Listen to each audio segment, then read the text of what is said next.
Après que mon fils m'a dit que je n'étais pas invité à Noël, je suis simplement monté dans ma voiture et je suis parti. 2 jours ont passé, et puis j'ai reçu 25 appels manqués. Quand mon fils m'a regardé dans les yeux et m'a dit que je n'étais pas le bienvenu chez lui pour Noël, je n'ai pas discuté. J'ai simplement souri, je suis sorti jusqu'à ma voiture et j'ai passé un seul coup de téléphone.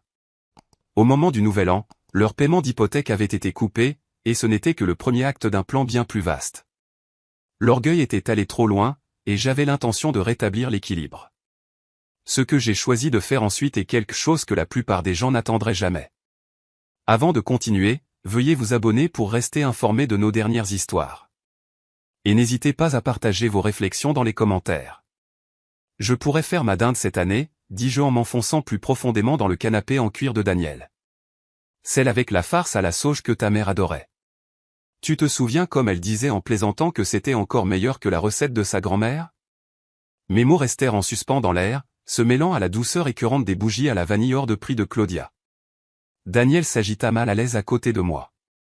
La lumière du sapin de Noël de 3 mètres se reflétait sur son alliance, et je remarquai la façon dont ses épaules se contractaient, comme s'il se préparait à recevoir un coup. Papa, je dois te dire quelque chose.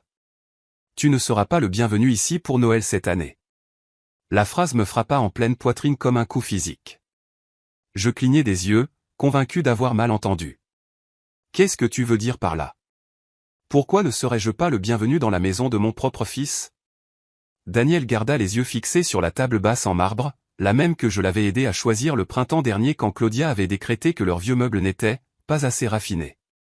Les parents de Claudia viennent, marmonna-t-il. Ils préféreraient que tu ne sois pas là. Mes mains devinrent glacées. Ils préféreraient. C'est leur décision, pas la tienne. C'est juste plus simple comme ça, papa, dit-il, sa voix diminuant à chaque mot. Tu sais comment est sa famille avec leurs traditions. Ils aiment que les choses soient faites à leur manière. Je regardais autour de la pièce, mes yeux absorbant chaque détail. Les rideaux en soie que j'avais payés quand Claudia s'était plainte du manque d'intimité.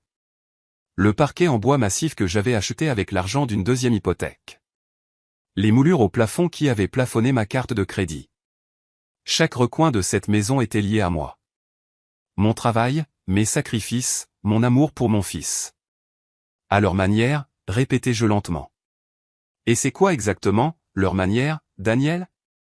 Il tressaillit comme si la question elle-même le piquait. Papa, s'il te plaît, ne rends pas les choses plus difficiles qu'elles ne le sont déjà. À travers l'arche de la cuisine, j'aperçus le dernier jouet de Claudia, un mixeur Bosch flambant neuf, de qualité professionnelle, qu'il lui fallait absolument pour son obsession de la pâtisserie de Noël. $2200 de mon argent, posé là, inutilisé après peut-être 2 utilisations depuis octobre. Et où suis-je censé passer Noël, alors? Ma voix sortit plus douce que je ne l'avais prévu, presque brisée. Le visage de Daniel se tordit de culpabilité. Peut-être que tu pourrais rendre visite à tante Teresa, ou on pourrait le fêter le week-end d'après. Le week-end d'après. Comme si Noël n'était qu'un autre rendez-vous qui pouvait être reporté à un moment plus convenable. Je me levai lentement, mes genoux me faisant mal après des années à porter ces fardeaux. Je vois. Papa, attends, commença Daniel, mais je me dirigeais déjà vers la porte. Je passais devant les photos de famille sur le mur, chaque cadre me montrant m'effaçant de plus en plus à l'arrière-plan. Je passais devant le placard rempli des 1000 manteaux de Claudia. Ma main se referma sur la poignée froide et métallique de la porte. Sans me retourner, je dis, fils, dis aux parents de Claudia, Feliz Navidad. L'air de décembre me gifla le visage en sortant. Derrière moi, Daniel appela mon nom une fois, puis la porte se referma avec un léger clic final. Je restai assis dans mon camion un instant, le moteur éteint, fixant les lumières de Noël scintillantes des fenêtres derrière lesquelles je ne serais plus jamais invité. Mon téléphone vibra. C'était probablement Daniel qui essayait de recoller les morceaux avec des promesses creuses. Je l'ignorais. Au lieu de cela, je tournai la clé, le moteur vrombit et je m'éloignai de la maison que j'avais payée, mais dans laquelle je n'avais jamais vraiment eu le droit d'appartenir. Le chauffage cliquetait contre le froid de l'hiver alors que je traversais les rues familières. Riverban s'étendait autour de moi. Chaque pâté de maison portait les souvenirs de l'homme que j'étais. L'homme qui croyait que la famille passait avant tout, qui donnerait son dernier dollar juste pour voir son fils heureux. Cet homme était parti. Il avait été un imbécile. Au feu rouge de la 14e et Maple, je regardais un jeune père charger des cadeaux de Noël à l'arrière de son SUV. Ses enfants pressaient leurs petits visages contre les vitres, embuant le verre d'excitation. Il fut un temps, c'était Daniel et moi. Avant Claudia, avant que je ne devienne rien de plus qu'un compte en banque avec des sentiments dont personne ne se souciait. Des chiffres se mirent à clignoter dans ma tête comme une machine à sous en panne.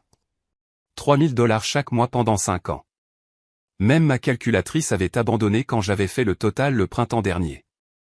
Le résultat m'avait glacé. 180 000 $.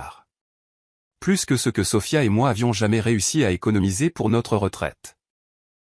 Disparu. Simplement disparu. Le feu passa au vert.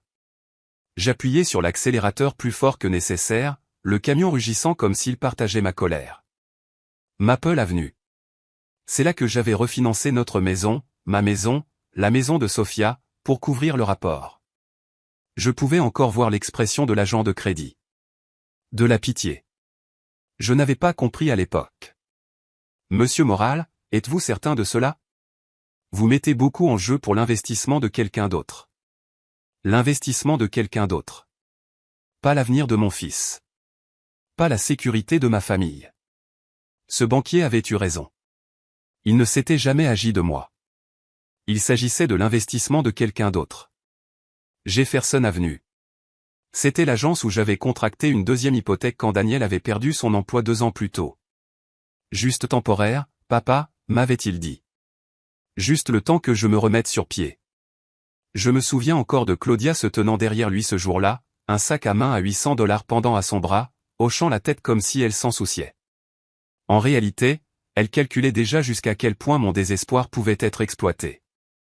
Il s'avère que le désespoir n'a aucune valeur pour eux. Je me garais dans ma propre allée, celle avec le béton fissuré que je n'avais jamais eu l'argent de réparer parce que chaque centime disponible avait servi à maintenir en vie leur parfaite petite illusion de banlieue. La lumière du Porsche vacillait au-dessus de moi. Une autre réparation en attente. À l'intérieur, la maison semblait être une coquille vide sans le rire de Sophia, sans la chaleur des réunions de famille qui, je le savais, ne reviendraient jamais. Alors que je luttais avec les clés, mon téléphone sonna, sa sonnerie stridente rebondissant sur les murs creux. Le nom de Claudia brillait sur l'écran, appelant probablement pour justifier pourquoi je n'étais pas assez bien pour le goût raffiné de ses parents. Parfait. J'attendais cette conversation depuis 5 longues années. Je laissai sonner 3 fois, puis répondis à la 4e, juste pour qu'elle se demande si j'allais décrocher. Victor. La voix de Claudia suintait une fausse douceur, le même ton sirupeux qu'elle utilisait toujours pour me demander de couvrir leurs impôts fonciers ou leurs factures d'eau. J'ai entendu parler du petit malentendu avec Daniel. Malentendu, dis-je, m'appuyant contre mon comptoir de cuisine, le manteau toujours sur le dos. Il n'y a pas de malentendu, Claudia. Tu as été très claire. Écoute, je sais que ça semble dur, mais tu dois voir les choses du point de vue de mes parents. Ils sont très traditionnels. Ils attendent une certaine atmosphère pendant les fêtes. Une certaine atmosphère, répétai-je. Et quel genre d'atmosphère serait-ce? Silence. Je pouvais entendre des sacs de courses bruire derrière elle, probablement remplis de choses achetées avec de l'argent qui aurait dû aller à leur hypothèque. Mon argent. Eh bien, ils ne sont pas habitués à ton style de cuisine. Toute cette nourriture mexicaine épicée. La musique, et, Victor, ce sont des gens instruits. Ils s'attendent à des conversations sur l'art, la littérature, les événements mondiaux. Les mots atterrirent plus durement que n'importe quelle gifle. 8 ans à me taire, à avaler ces petites insultes pour le bien de Daniel, à ignorer la façon dont elle me regardait comme si j'étais un domestique. Mon genre de cuisine, dis-je d'un ton égal. Tu veux dire les repas que tu as mangés tous les dimanches pendant 3 ans quand les temps étaient durs? Les tamales dont tu jurais qu'ils te rappelaient ta grand-mère? C'était différent, lança-t-elle. Nous l'apprécions à l'époque, mais maintenant, avec mes parents. Maintenant, avec tes parents, tu ne peux pas avoir un paysan mexicain qui t'embarrasse à ta précieuse table. Sa douceur disparut. Ne sois pas dramatique, Victor. Ce n'est pas une question de race. C'est une question de classe.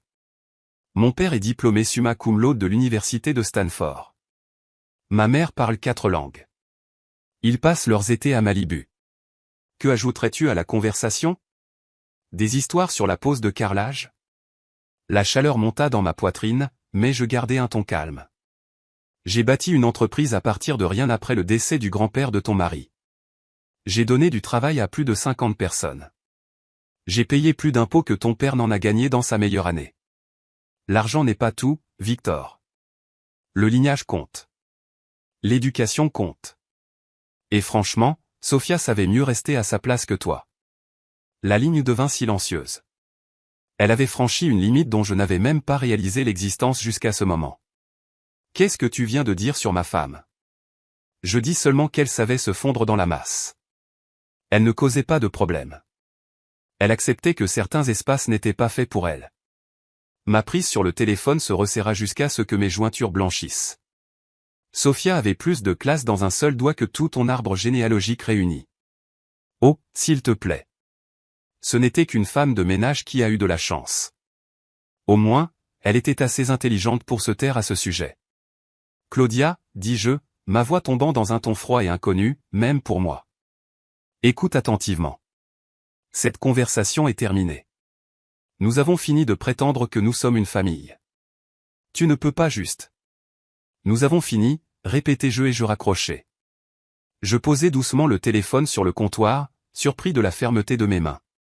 La cuisine semblait différente maintenant. Plus petite, oui, mais plus légère, comme si l'air lui-même avait été purifié. Je me dirigeai vers mon bureau dans le coin et sortis le dossier en manille que j'évitais depuis des mois. À l'intérieur se trouvaient les archives, les relevés bancaires, les documents hypothécaires, une trace écrite de mes propres erreurs. 5 ans de paiements automatiques qui m'avaient vidé pendant qu'ils vivaient comme des rois. Il était temps d'arrêter l'hémorragie. Je déposai les papiers sur la table comme des preuves dans une salle d'audience. Chaque mois racontait la même histoire. 2800 $ retirés de mon compte le 15, versés directement sur le leur. Le total était un monument à ma propre bêtise. Première année, 36 000 $. Deuxième année, encore 36 000 $. La troisième année, j'avais arrêté d'acheter de nouveaux vêtements. La quatrième, je faisais mes courses dans des supermarchés discount. La cinquième, je mangeais des sandwichs au beurre de cacahuète pour le déjeuner pour rester à flot. 180 000 $. Et cela n'incluait même pas l'apport. Ni les fois où j'avais couvert leurs factures quand les virées shopping de Claudia devenaient incontrôlables, ni le toit que j'avais payé, ni l'aménagement paysager, ni les meubles qu'ils insistaient être essentiels. Je m'adossai à ma chaise et fixai les chiffres jusqu'à ce qu'ils se brouillent. L'assurance vie de Sophia, mes économies pour la retraite, même le fonds d'études que nous avions autrefois mis de côté pour les petits-enfants que je réalisais maintenant ne jamais rencontrer. Tout, jusqu'au dernier centime, était parti. Versé dans une maison où je n'étais même pas le bienvenu pour partager un repas de Noël. Je pris mon téléphone, fis défiler mes contacts jusqu'à trouver le numéro de la banque, et appelai. Un système automatisé poli m'accueillit, offrant des options en anglais et en espagnol. Quelle délicatesse, pensai-je, si accueillant pour les gens comme moi. Service client, ici Mélissa. Comment puis-je vous aider? Je dois annuler un virement automatique, dis-je, ma voix plus stable qu'elle ne l'avait été depuis des années. Certainement, monsieur. J'aurais juste besoin de votre numéro de compte et de quelques informations de vérification. Je l'ai récité de mémoire, écoutant le son de sa frappe. Professionnel, efficace, sans jugement dans son ton sur la raison pour laquelle un homme de 63 ans annulait ce qu'elle reconnaissait sûrement comme le paiement de l'hypothèque de son fils. Je vois le virement, monsieur Moral. 3 000 $ chaque mois à la Bank of America. Compte se terminant par 7423. Il semble que vous effectuez ces paiements depuis 5 ans. Le chiffre me piqua. 5 ans. Je confirme. Et vous souhaitez annuler avec effet immédiat. Je jetai un coup d'œil à ma cuisine. La cuisinière démodée, la peinture écaillée, le courant d'air qui s'infiltrait par les fenêtres que je n'avais jamais pu me permettre de remplacer parce que tout mon argent était allé dans leur maison de rêve. Oui, dis-je. Avec effet immédiat. C'est fait. Le virement a été annulé. Y a-t-il autre chose que je puisse faire pour vous aujourd'hui? Non. Le mot sortit net, propre. C'était mieux que ce que j'avais prévu. Non, c'est tout. Je raccrochai et le silence emplit la pièce. Dehors, l'obscurité commençait déjà à s'installer sur Sacramento. Des lumières de décembre brillaient aux fenêtres où des familles se réunissaient sans jugement, sans condition. Pour la première fois en 5 ans, mon budget allait enfin s'équilibrer. Pour la première fois depuis la mort de Sophia, je pouvais envisager de réparer la lumière du Porsche, d'acheter de vraies provisions, peut-être même de faire un petit voyage. Je rassemblais la pile de relevés et de papiers hypothécaires. La preuve physique de la manière dont je m'étais saigné pour eux. Je la portais jusqu'à la cheminée, allumais une allumette et nourris les flammes. Des années de sacrifices réduites en cendres. La chaleur sur mon visage était plus agréable que tout ce que j'avais ressenti depuis longtemps. Mon téléphone vibra avec un texto. Probablement Daniel avec des excuses creuses ou Claudia exigeant de l'argent pour quelque chose d'essentiel comme des coussins. Je ne pris pas la peine de regarder. Au lieu de cela, j'ouvris le bon whisky que je gardais pour une célébration qui n'est jamais venue. Ce soir était suffisant. Je me versai un verre, le levai vers la photo de Sophia sur le manteau de la cheminée, vers l'homme que j'étais et l'homme que je devenais. Joyeux Noël à moi, dis-je à haute voix. Et pour une fois, je le pensais. Le lendemain matin se leva, vif et lumineux. La lumière du soleil d'hiver entrait à flot par les fenêtres de ma cuisine alors que je savourais ma deuxième tasse de café. Pour la première fois depuis des années, je ne faisais pas de calcul dans ma tête sur ce qui devait disparaître de mon compte dans 3 jours. Cette liberté avait un meilleur goût que le riche mélange colombien que je m'étais enfin autorisé à acheter. À exactement 10h47, mon téléphone sonna. Le nom de Claudia brillait sur l'écran comme un panneau de danger. Victor. Sa voix portait cette fine impatience qu'elle ne pouvait jamais cacher. Il faut que tu ailles chercher mes parents à l'aéroport international de San Francisco. Leur vol de Los Angeles atterrit à 14h30. Je posai ma tasse avec précaution, regardant la vapeur monter en spirale. Claudia, as-tu oublié ce dont nous avons parlé hier? Quoi que ce soit, dit-elle vivement, passons à autre chose. Nous devons nous occuper de questions pratiques. Mes parents ont besoin qu'on les conduise, et tu es le seul de libre pendant la journée. L'audace était presque impressionnante. Moins de 24h30 après m'avoir dit que je n'étais pas le bienvenu à leur table de Noël, elle me demandait de faire le chauffeur pour sa famille. Et pourquoi me le demandes-tu, dis-je tranquillement. Parce que c'est ce que fait la famille, Victor. Ils s'entraident. Son ton se durcit. Et puis, soyons honnêtes, tu n'es pas mon rival. Tu es trop faible pour être mon rival. Alors, monte dans ton camion et va les chercher. La voilà.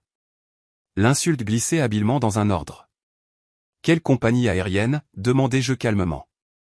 Delta Airlines, vol 519. Ils seront au carrousel à bagages 4.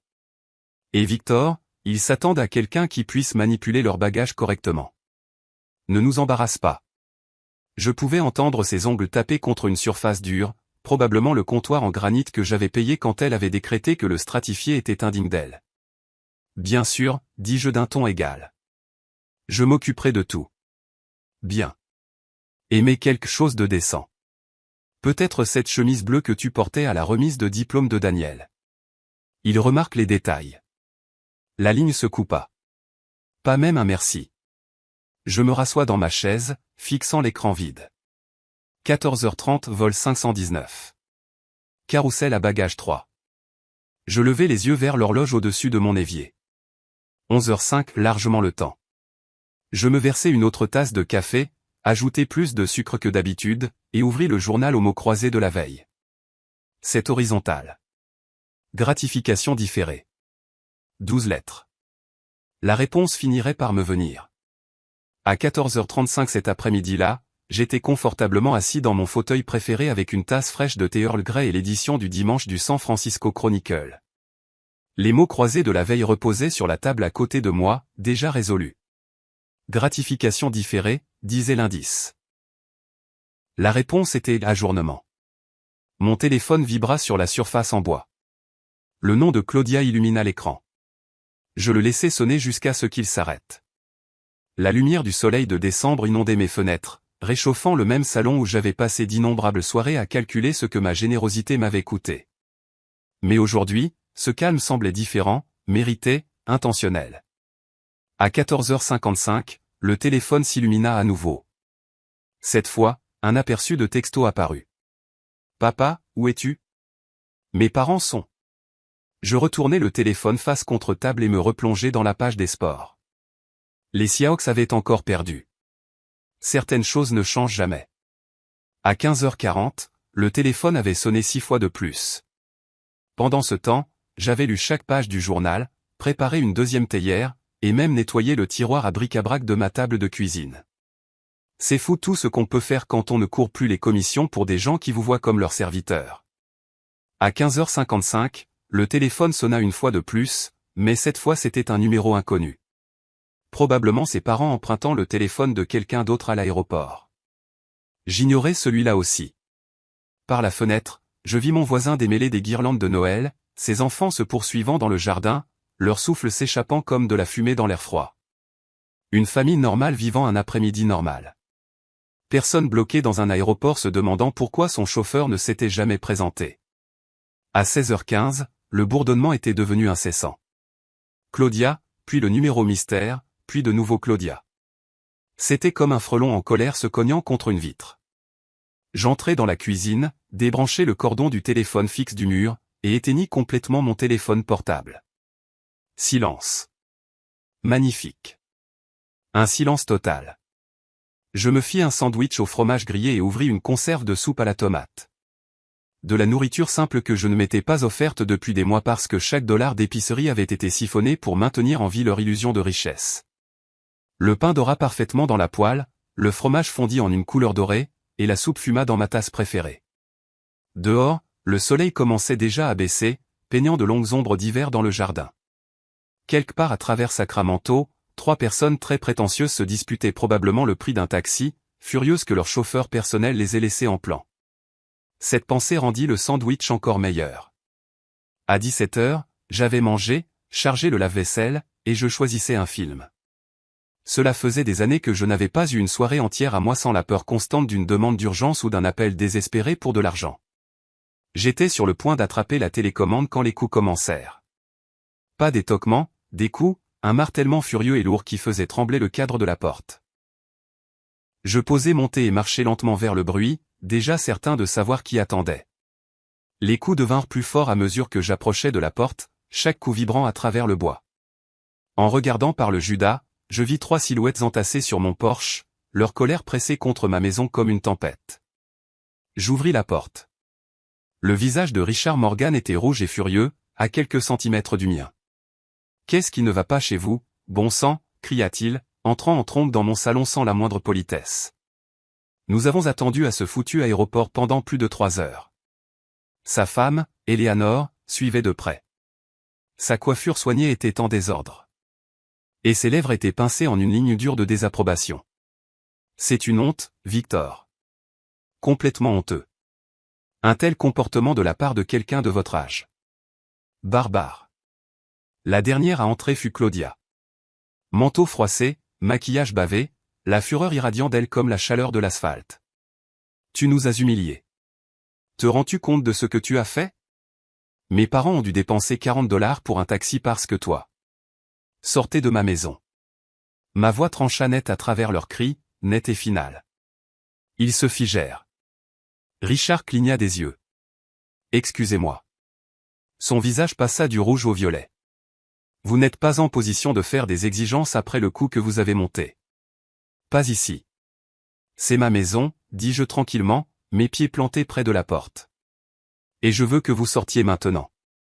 Eleanor s'avança, ses mots dégoulinant du genre de supériorité qu'elle avait perfectionné au fil de décennies à mépriser les gens comme moi. Victor, vous ne comprenez clairement pas les conséquences de ce que vous avez fait. Mon mari a des relations, des liens d'affaires, des liens sociaux. Vous ne pouvez pas traiter des gens de notre rang de cette manière et vous attendre? C'était une leçon, l'interrompis-je, soutenant son regard sans ciller. Une leçon sur votre arrogance, sur la façon dont vous traitez les gens que vous croyez être inférieurs à vous. La mâchoire de Claudia tomba. Une leçon? Pour qui vous prenez-vous pour nous faire la morale? Vous n'êtes personne. Vous êtes. Je suis l'homme qui a finalement cessé d'être votre compte en banque et votre chauffeur de taxi. Je m'écartai et poussai la porte grande ouverte. La leçon est terminée. Vous pouvez partir maintenant. Richard pointa un doigt vers ma poitrine, mais s'arrêta juste avant de me toucher. vous n'avez aucune idée de qui vous avez affaire, le vieux. Je suis dans cette ville depuis plus longtemps que vous n'y respirez. J'ai des gens importants, le genre qui peut vous rendre la vie misérable. Est-ce une menace, monsieur Jenkins, demandai-je d'un ton égal. Ses yeux se plissèrent. Non, c'est une promesse. Sa voix se fit rauque. Vous pensez que vous pouvez abandonner des personnes âgées dans un aéroport et vous en tirer comme ça? Vous êtes sur le point de découvrir à quel point vous avez tort. Eleanor hocha vivement la tête, son sourire aussi froid que du verre. En effet, les choix ont des conséquences, Victor, et les vôtres seront très publics. Claudia tira sur la manche de son père. Papa, laisse tomber. Il est pathétique. Il ne vaut pas notre temps. Ils sortirent comme des soldats se retirant d'une bataille perdue. Mais Richard se retourna à la porte, son regard me brûlant. Vous le regretterez, siffla-t-il. Comptez là-dessus. Je fermai la porte derrière eux et verrouillai le pen dormant avec un clic qui semblait final, solide. À travers le rideau, je les regardais s'entasser dans leur voiture de location, se chamaillant encore alors qu'ils s'éloignaient dans la nuit d'hiver. L'air dans la maison semblait plus léger sans eux, comme si leur présence avait laissé un film sur tout, qui ne se dissipait que maintenant. Mais leurs mots persistaient dans le silence. Conséquences publiques, relations, gens importants. Je retournai au salon, pris ma tasse de thé, encore chaude. Un instant, je ressentis une lueur d'inquiétude, mais elle fut rapidement noyée par quelque chose de plus vif. L'anticipation. 3 jours plus tard, j'étais à la table de ma cuisine avec mon café du matin quand mon propre visage me dévisagea depuis la page 4 du San Francisco Chronicle.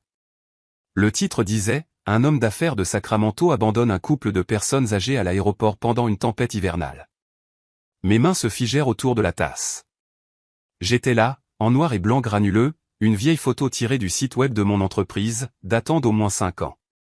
En dessous, un article qui me glaça le sang même si ma colère commençait à monter. Richard et Eleanor Morgan, en visite à Sacramento chez leur fille pour Noël, ont été bloqués à l'aéroport international de San Francisco pendant plus de 4h30 dimanche lorsque Victor Morale, un membre de la famille, n'est pas venu pour un ramassage préarrangé.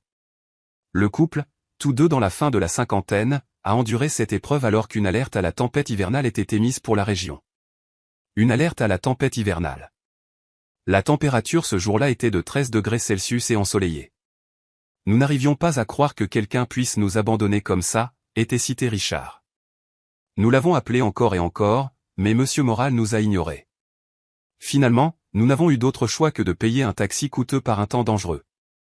À notre âge, être traité de cette manière n'est pas seulement inconsidéré, c'est dangereux. L'article continuait, rempli d'insinuations sur mon comportement soi-disant erratique et de rumeurs sur ma stabilité mentale. Richard s'était présenté, lui et Eleanor, comme des victimes impuissantes d'un vieil homme instable qui avait craqué sans avertissement. Aucune mention du refus pour le dîner de Noël. Aucune allusion aux exigences de Claudia. Pas un mot sur les années d'hémorragie financière. Juste moi, le méchant de l'histoire. Le vieil homme cruel qui avait abandonné 2 personnes vulnérables dans un blizzard qui n'a jamais eu lieu.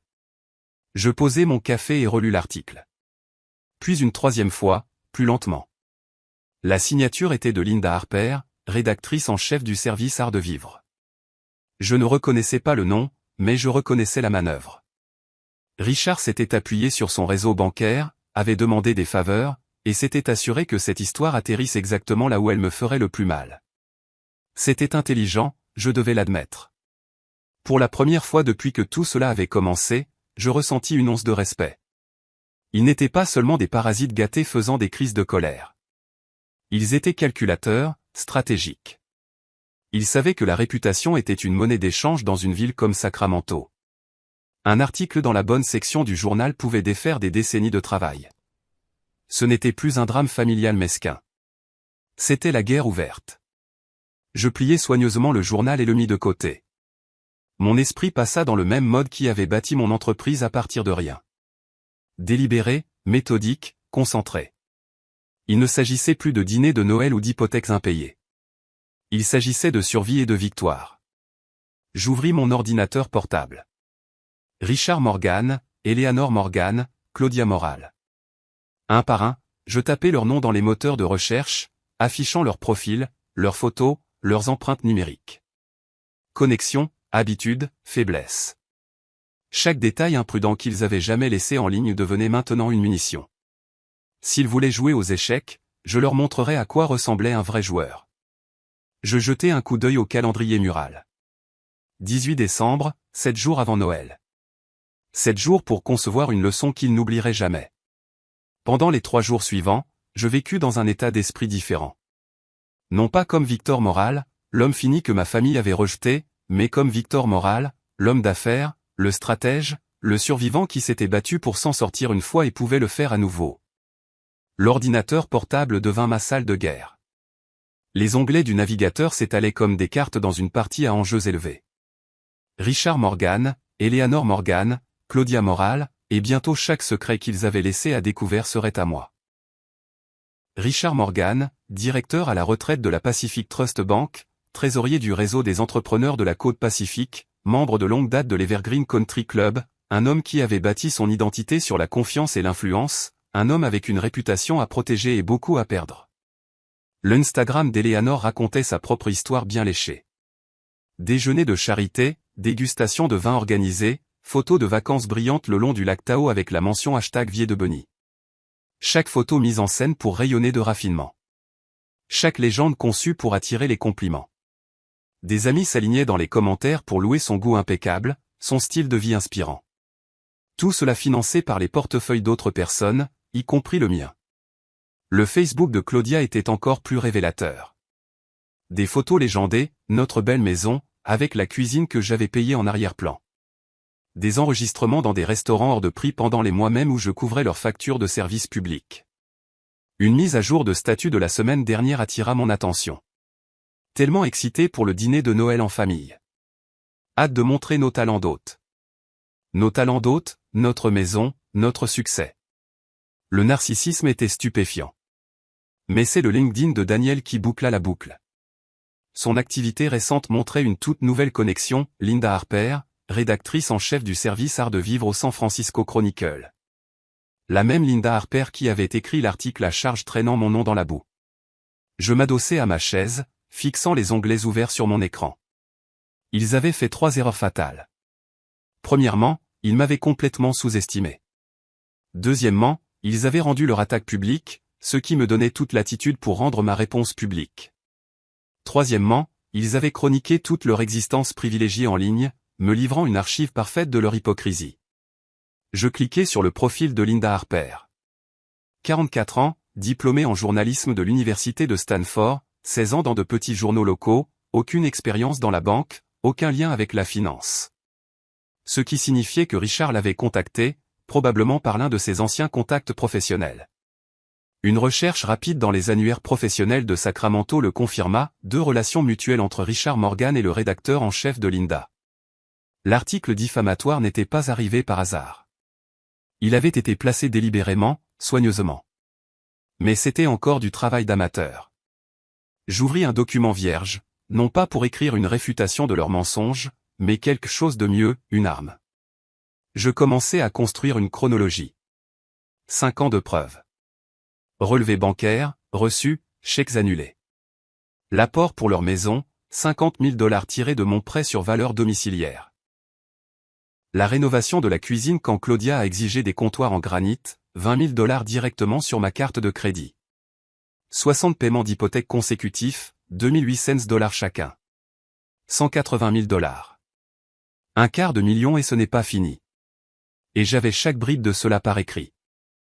Au cours des 10 dernières années, j'avais donné plus de moi-même que je ne l'aurais jamais cru possible. Alors, quand mon téléphone vibra avec un texto d'un numéro inconnu, presque certainement Claudia essayant une autre ruse, je l'ignorais et continuais à travailler.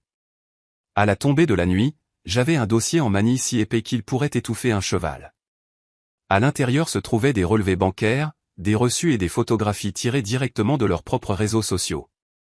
Chaque achat brillant qu'ils avaient paradé en ligne, tous payés avec mon argent. Niché dans la pile se trouvait une copie imprimée de l'article de journal. Mais gribouillé au stylo rouge dans les marges, dénonçant chaque mensonge, chaque demi-vérité, chaque omission. Sur le calendrier mural, le 24 décembre était encerclé. Non pas à cause de Noël, mais parce que c'était la date parfaite pour la justice. Selon les événements Facebook de Claudia, ils organisaient un dîner de Noël pour 12 amis, voisins, des gens de leur cercle social. Le genre même de public qui croyait chaque mot du San Francisco Chronicle. Ils entendraient la vérité ce soir. Je fermai l'ordinateur portable et pris mon vieil appareil photo, celui que j'utilisais autrefois pour documenter les projets de construction de mon entreprise. Demain, il servirait à un autre but, enregistrer des preuves d'un autre genre. Le matin du réveillon de Noël arriva, gris et amer, une journée d'hiver typique de Sacramento. Dommage que je ne sois le bienvenu à aucune table familiale, mais j'avais mes propres plans. Je disposais mes preuves comme si j'étais un procureur préparant un procès. Relevés bancaires triés par année, paiement d'hypothèques surlignés en jaune, reçus empilés dans l'ordre montrant comment mon argent avait nourri leur style de vie, photos imprimées des bijoux de Claudia, de leurs vacances, même des décorations de Noël maintenant accrochées dans la maison même que j'avais maintenue à flot. Je fis 14 paquets identiques, un pour chaque invité. L'article de journal allait dessus, mes notes rouges visibles, mensonge, à côté de l'histoire dramatique de la tempête de Richard, faux, à côté de l'affirmation de mon comportement erratique, contexte manquant, écrit là où ils avaient commodément effacé 5 ans de mon soutien financier. Puis je m'habillai pour l'occasion, mon meilleur costume bleu marine, celui que j'avais porté à l'enterrement de Sophia. Ce soir, ce n'était pas un enterrement pour elle. C'était un adieu à l'homme que j'avais été, l'homme qui s'était laissé marcher sur les pieds. Ce soir, j'étais quelqu'un de différent, quelqu'un qui exigeait le respect. À 18h45, je glissai les paquets dans ma mallette et conduisis jusqu'à Brookside Heights. Leur maison brillait comme une carte postale. Les voitures s'entassaient dans l'allée et le long de la rue. À travers les fenêtres, je pouvais voir les silhouettes des gens à la table à manger. Claudia riait, jouant le rôle de l'hôtesse parfaite dans la maison que mon argent avait construite. Je me garai de l'autre côté de la rue, vérifiai ma montre. 19h exactement. Dîner en cours. Plat principal servi. Pas d'échappatoire pratique. La porte d'entrée était déverrouillée. Bien sûr qu'elle l'était. Claudia se vantait toujours de la sécurité de son quartier. Contrairement aux endroits où j'avais grandi. J'entrai. La chaleur me frappa le visage avec le son des rires et des verres qui tintent. Mais chérie, ce n'est pas comme ça que notre famille fait les choses. La voix d'Eleanor flotta depuis la salle à manger, suivie d'une salle de rire. Notre famille. La même famille dont ils avaient tant travaillé pour m'exclure. J'entrai, ma mallette à la main. 12 têtes se tournèrent. Les conversations se figèrent en plein milieu. Le verre de Claudia s'arrêta à mi-chemin de ses lèvres. Daniel devint blême. Richard et Eleanor semblaient avoir vu un fantôme. « Bonsoir », dis-je calmement, posant ma mallette sur le buffet en marbre. « J'espère que ça ne vous dérange pas si je me joins à vous pour Noël. » Claudia sortit de son choc la première. « Victor, c'est complètement inapproprié. Tu dois partir maintenant. » En fait, dis-je, ouvrant ma mallette et sortant la première pile, je pense que vos invités méritent de savoir qui a vraiment payé pour cette célébration, cette maison, ce dîner, ce style de vie que vous exhibez. Une femme que je ne reconnus pas, probablement une des amies de charité d'Eleanor, se pencha en avant. « Qu'est-ce qu'il veut dire, Claudia ?» « Il fait une sorte de crise, dit rapidement Claudia. « Daniel, appelle quelqu'un. » Mais je me déplaçais déjà autour de la table, plaçant des paquets devant chaque personne. « Voici les relevés bancaires, dis-je d'un ton conversationnel, comme si je discutais de la météo. 5 ans de soutien, 168 000 $ rien qu'en paiement d'hypothèque, plus l'apport, les rénovations, les meubles, les appareils électroménagers, tout ce que vous voyez autour de vous. » La pièce tomba dans un silence stupéfait, rompu seulement par le bruit des papiers qui bruissaient. 12 paires d'yeux parcouraient les documents. Leurs visages changèrent, la surprise se fondant en incrédulité, puis en quelque chose de tout à fait différent. « C'est... » commença un homme, puis s'arrêta, fixant les chiffres surlignés. « Scandaleux », termina une femme en face de lui. « Claudia, pourquoi ne nous as-tu rien dit de tout ça ?» Son masque d'hôtesse parfaite se fissurait. « C'est plus compliqué que ça en a l'air. Victor a proposé de nous aider. Nous n'avons jamais demandé. » En fait, intervins-je, glissant l'article de journal sur la table, parlons de ce que vous avez demandé et de ce que vous avez dit aux médias à mon sujet. La pièce sembla se refroidir. Je distribuai des copies de l'article, regardant les invités reconnaître la photo peu flatteuse de moi qui avait été étalée en page 4 quelques jours auparavant. Maintenant, dis-je, ma voix calme et délibérée, discutons des vrais manipulateurs dans cette famille. Le teint de Richard passa du rouge au gris pâle. Eleanor était assise, raide, son verre de vin suspendu, oublié, dans sa main. Monsieur Jenkins ici présent, continuai-je en tapotant l'article, a utilisé ses anciennes relations bancaires pour placer cette histoire. Remarquez comment je suis dépeint comme instable et dangereux, un vieil homme cruel qui a abandonné des seniors sans défense par un temps glacial. Un homme aux cheveux gris dans un pull sur mesure leva les yeux de l'imprimé. Richard, qu'est-ce qui se passe ici? Le temps ce jour-là était de 13 degrés Celsius et ensoleillé, répondis-je avant que Richard ne puisse ouvrir la bouche. Et ils n'étaient pas des touristes bloqués. C'étaient les parents de Claudia se rendant à un dîner de Noël auquel il m'était interdit d'assister parce que je n'étais pas assez bien. Eleanor balbutia. Ce n'est pas. Nous n'avons jamais dit. Vous n'avez jamais dit quoi, Eleanor? Je brandis mon téléphone, faisant défiler des captures d'écran des publications de Claudia. Que ma nourriture était trop bas de gamme pour tes parents? Que ma cuisine mexicaine et mes conversations d'ouvriers vous embarrasseraient devant vos amis instruits? Une des compagnes de charité d'Eleanor s'agita mal à l'aise. Eleanor, sûrement que vous n'avez pas. Il déforme les choses, lâcha Richard, mais sa voix vacilla. Cet homme est instable. Il est sous pression. Des problèmes financiers. Des problèmes financiers? J'ai failli rire. Je donne à votre fille et à votre gendre près de 3000 $ chaque mois depuis 5 ans. Les seuls problèmes financiers dans cette pièce sont ceux auxquels vous allez bientôt être confrontés. Je me tournai vers toute la table. Ces gens m'ont saigné de plus de 250 000 $ tout en m'insultant, tout en montant mon propre fils contre moi. Et quand j'ai finalement dit non, ils ont essayé de me salir dans le journal. Daniel parla enfin, sa voix mince. Papa, je n'étais pas au courant pour le journal. Ta femme le savait, dis-je d'un ton égal. Ses parents l'ont arrangé. Ils ont fait de moi un méchant parce que j'ai refusé d'être leur chauffeur et leur banque. Je pouvais sentir l'humeur changer, comme des plaques tectoniques grinçant sous la surface. Les visages autour de la table se durcirent alors que la vérité s'installait. C'est une honte, dit une femme âgée en perles, regardant les relevés bancaires surlignés. Richard, comment as-tu pu laisser ta fille exploiter la gentillesse de cet homme, puis traîner son nom dans la boue quand il a arrêté? Richard tenta de reprendre le contrôle. Vous ne comprenez pas toute la situation. Je comprends parfaitement, lança-t-elle. Il a soutenu votre famille pendant que vous le traitiez comme un serviteur. Et quand il a arrêté, vous avez essayé de le détruire. La voix d'Eleanor se brisa. Il nous a abandonnés à l'aéroport. Après que vous m'ayez dit que je n'étais pas le bienvenu au dîner de Noël, dis-je calmement. Après 5 ans à payer vos factures, pendant que vous méprisiez mes origines et mon éducation. Un silence lourd comme une pierre tomba. 12 paires d'yeux fixés sur Richard et Eleanor, remplis de dégoût, de pitié et de honte. Claudia tenta une dernière manœuvre. Tout le monde, s'il vous plaît. C'est une affaire de famille privée. Non. Ma voix trancha net. Cela a cessé d'être privé quand vous m'avez traîné dans le journal. Quand vous avez décidé que ma réputation était une monnaie d'échange acceptable pour votre arrogance. Je voulais que chaque personne ici connaisse la vérité avant de lire à nouveau sur moi. Parce qu'ils liront à nouveau sur moi. Mais la prochaine fois, ce sera la vraie histoire. Je fermai ma mallette et redressai ma cravate. Profitez bien du reste de votre dîner. C'est le dernier que je paierai. Je me dirigeai vers la porte alors que la pièce derrière moi éclatait. Les voix s'élevaient, les questions fusaient, leur façade parfaite s'effondrant sous son propre poids. Pour moi, c'était la plus douce musique de Noël que j'ai jamais entendue. La lettre arriva un mardi matin de mars, envoyée en recommandé. Je signai pour elle sur mon porche.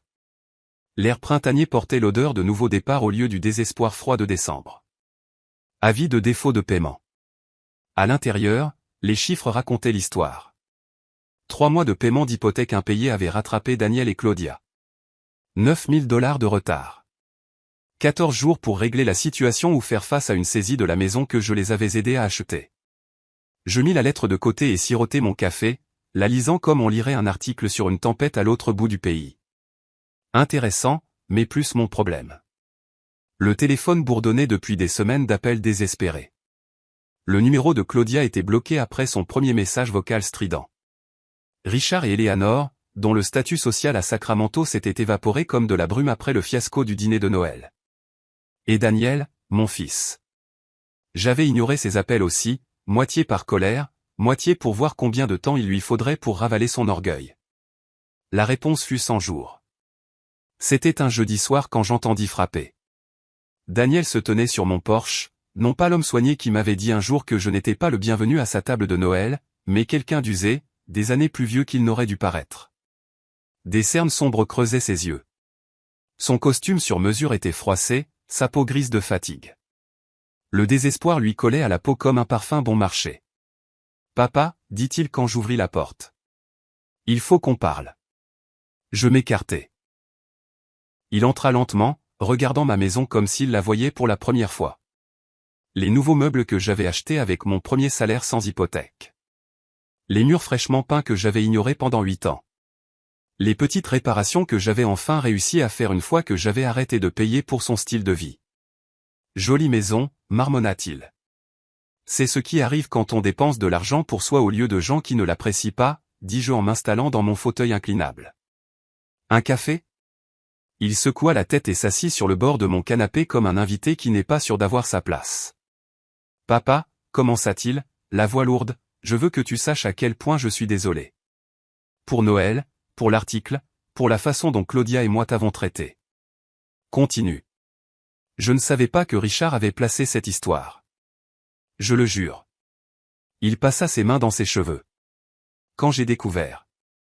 Mon Dieu, papa, les choses qu'ils ont dites sur toi, la façon dont ils ont parlé de notre famille, de maman. Ma mâchoire se serra, mais je gardai ma voix égale. Et qu'ont-ils dit sur ta mère ? Ses épaules s'affaissèrent. Qu'elle savait mieux rester à sa place que toi. Qu'elle comprenait les limites. Ils ne pouvaient pas me regarder. J'aurais dû te défendre. J'aurais dû leur tenir tête il y a des années. Oui, dis-je simplement. Tu aurais dû. Le silence s'étira. Dehors, j'entendis un voisin tondre la pelouse. Le son d'une soirée ordinaire dans un quartier ordinaire. Le genre de vie où les fils n'exilent pas leur père des fêtes. La maison est en cours de saisie, admit finalement Daniel. Je sais. Nous ne pouvons pas faire les paiements sans. Il s'arrêta. Sans mon aide, terminai-je pour lui. Sans l'argent que j'ai saigné dans cette maison pendant que la famille de ta femme me traitait comme de la saleté. Il déglutit. Je sais comment ça paraît. Daniel. Je me penchai en avant jusqu'à ce qu'il croise mon regard. Sais-tu combien je t'ai donné en 5 ans ? Il hocha misérablement la tête. Claudia a fait le calcul après Noël. L'hypothèque, l'apport, tout. Plus de 200 000 $. 250 000 $, corrigeai-je. Je connais le nombre exact parce que je me suis enfin forcé à faire ce que j'aurais dû faire il y a des années. Le calcul. Son visage se décomposa. Papa, je suis tellement désolé. Je ne sais pas comment réparer ça. Tu ne peux pas le réparer, dis-je. Cet argent est parti. Mais pire encore, les années sont parties. Des années que nous aurions pu passer à construire une relation. Au lieu de cela, je finançais le fantasme de ta femme. Je sais, murmura-t-il. Puis, après une longue pause. Mais peut-être qu'on pourrait repartir de zéro. Trouver un moyen de revenir. Est-ce que tu me demandes de reprendre les paiements de l'hypothèque ? L'espoir s'évanouit de son visage. On va tout perdre, papa. La maison, le respect de Claudia, l'approbation de ses parents. Je ne sais pas ce que je vais faire. Tu trouveras une solution, dis-je. Pas cruellement, juste honnêtement. De la même manière que j'ai trouvé comment vivre sans un fils qui me respectait. De la même manière que j'ai appris à passer Noël seul pendant que tu riais avec des gens qui pensaient que j'étais indigne d'eux. Des larmes montèrent à ses yeux. Pas bruyantes, pas dramatiques. Des larmes silencieuses d'un homme qui n'avait plus de choix. Je t'ai perdu, n'est-ce pas ? Je les ai choisis plutôt que toi, et maintenant je t'ai perdu pour toujours. Je l'étudiai un long moment. C'était mon fils, le garçon que j'avais élevé, l'homme pour qui je m'étais sacrifié, qui avait laissé la famille de sa femme le convaincre que son père n'était pas digne de son propre sang. Non, Daniel, dis-je enfin. Tu ne m'as pas perdu. Tu m'as renié. Il y a une différence. Il essuya son visage. Y a-t-il une chance, un moyen que tu puisses me pardonner? Je t'ai pardonné il y a des mois, dis-je, et je le pensais. Mais le pardon, ce n'est pas faire comme si rien ne s'était passé. Ce n'est pas reprendre les paiements. Ce n'est pas retourner aux miettes d'attention à la table de quelqu'un d'autre. Alors qu'est-ce que ça signifie? Je me levai et marchai jusqu'au manteau de la cheminée. La photo de Sophia me souriait, et à côté, une nouvelle photo. Moi à Pâques avec Rosa et sa famille. La première fête que j'avais passée avec des gens qui me voulaient vraiment là. Ça signifie que si tu veux une relation avec moi, tu commences de zéro. Ça signifie me montrer du respect, pas exiger que je le mérite. Ça signifie faire des choix parce qu'ils sont justes, pas parce qu'ils sont faciles. Et ça signifie que la prochaine fois que ta femme ou n'importe qui essaiera de m'exclure des réunions de famille, tu te souviendras de qui agit vraiment comme une famille. Il hocha lentement la tête, quelque chose changeant dans ses yeux. Peut-être que pour la première fois, il comprenait que le respect n'est pas hérité, il est choisi. La maison, demanda-t-il doucement, n'est plus mon problème.